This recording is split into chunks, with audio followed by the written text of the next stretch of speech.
Para iniciar, imaginemos un progreso que cuesta humanidad. En el tungsteno, la mina no solo extrae mineral, también extrae justicia. Buenos días, docente y compañeros. Somos del grupo 2 y hoy presentaremos nuestro reportaje titulado La mina donde sangra la justicia.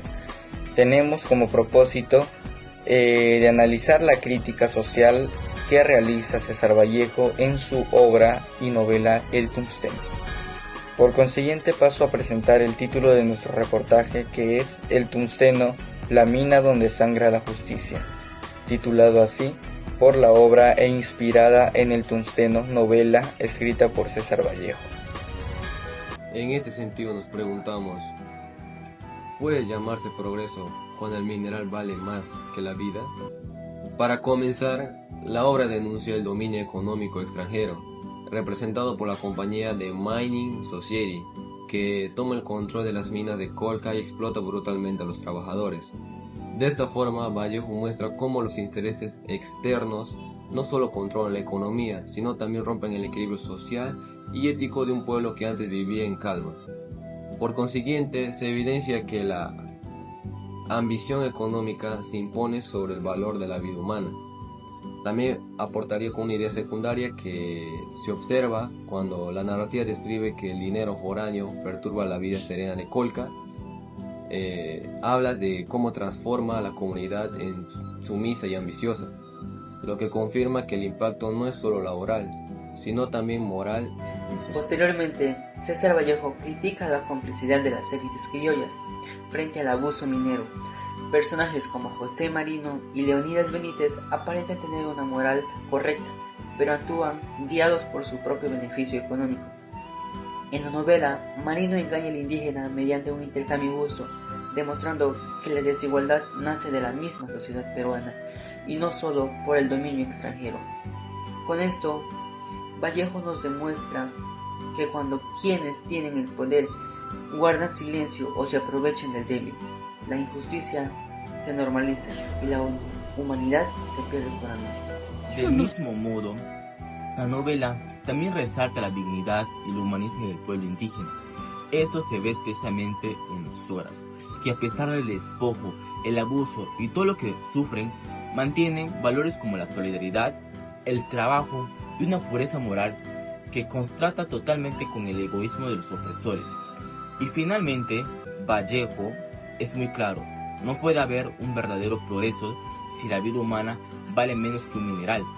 El desarrollo solo tiene sentido cuando se respeta al otro y se le reconoce como un igual. Muy buenas noches. En estos momentos estoy con la docente Marta Sánchez. ¿Qué tal, docente? Muy buenas noches. Muy buenas noches. ¿Qué tal? ¿Cómo se encuentra el día de hoy? Muy bien. Excelente, me parece muy bien. Tengo unas cuantas preguntitas sobre la obra de César Vallejo. ¿Te parece si lo puedo preguntar? Gracias. Pregunta 1. ¿Cree usted que Vallejo usa la misma metodología como metáfora de un país que avanza, pero sin justicia social, enseñándonos que el progreso pierde sentido cuando no protege a las personas? Bueno, sí, en el tungsteno, como en algunas de sus obras, Vallejo siempre denuncia la injusticia social. Vallejo fue una persona, un ser humano que sufría mucho el sufrimiento de las demás personas. Sufría la marginación del indio y en el tungsteno vemos esa denuncia. O sea, él siempre veía un país como todos nosotros queremos, que desarrolle, pero siempre con la misma igualdad de condiciones.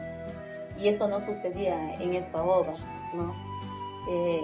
Esta obra que se ambienta en medio de la marginación, la humillación, se puede decir el esclavismo que sufrían estas personas en manos de gente que se servía del trabajo de ellos. Y Vallejo tiene, así como en otras obras también, esta temática. Yeah. Podríamos decir que Vallejo propone que el verdadero progreso nace del trato igualitario, recordándonos como sociedad ante la justicia que empieza cuando dejamos de ver al otro como recurso y conocemos como humanos. Definitivamente, yo creo que sí, porque no podemos hablar de un progreso de un país, de una nación o de una ciudad, de un lugar pequeño, mientras muchas personas se inflan en posesiones. Pero ¿en base a qué? En base al sufrimiento de las demás personas, en base a la explotación, personas que es como en la obra, que un minero que tiene el poder económico, que explotaba a la gente horas y horas de trabajo, incluso hasta la muerte. A ellos no les importaba si comían, no comían, si podían, estaban enfermos o no. Y eso en un país no puede haber un progreso pues si no hay un trato igualitario.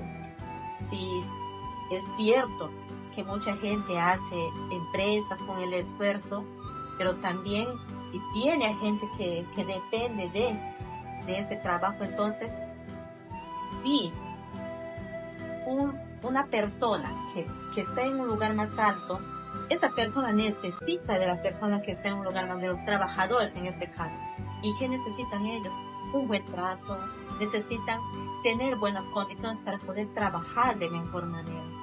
Y eso Vallejo ve que no puede un país surgir de igual manera si no estamos tratados todos de la misma condición. En las mismas condiciones no se puede. Podemos decir que esta enseñanza nos invita a repensar el progreso de la justicia y la humanidad. Claro que sí, porque debemos pensar que si en algún momento nuestra condición, la suerte o nuestras ganas de salir adelante nos posicionan en un sitial alto, entonces debemos pensar que las personas que están detrás de nosotros necesitan también que se les dé la mano, no regalándole las cosas, pero sí haciendo que se sientan bien, haciendo que si trabajan para alguien, que si están, viven o necesitan de alguien, lo hagan de manera digna, de modo que nadie se vulnere de nadie. Es cierto, en un país nadie puede estar, y todos no van a ser ricos y todos no vamos a ser pobres, pero y esa diferencia de clases muchas veces hace que suceda ese tema de discriminación, de que alguien se siente superior a alguien porque tiene un poder económico, porque tiene ese tipo de situaciones, hace que los demás se sientan como que se te sienten posesión, pueden ser tu posesión, hacer o tratarlos como a ti te dé la gana, y eso no debe ser. Entonces debemos repensar que nuestro país debe progresar en base primordial a la justicia. Claro. La equidad, la igualdad debe ser principio para que un país se desarrolle de la mejor manera posible. Gracias, docente, eso sería todo. Muchísimas gracias, joven estudiante. En suma, confirmamos que no hay progreso legítimo donde la justicia es mercancía. Por ello, recomendamos volver a Vallejo para no olvidar que la humanidad es la primera riqueza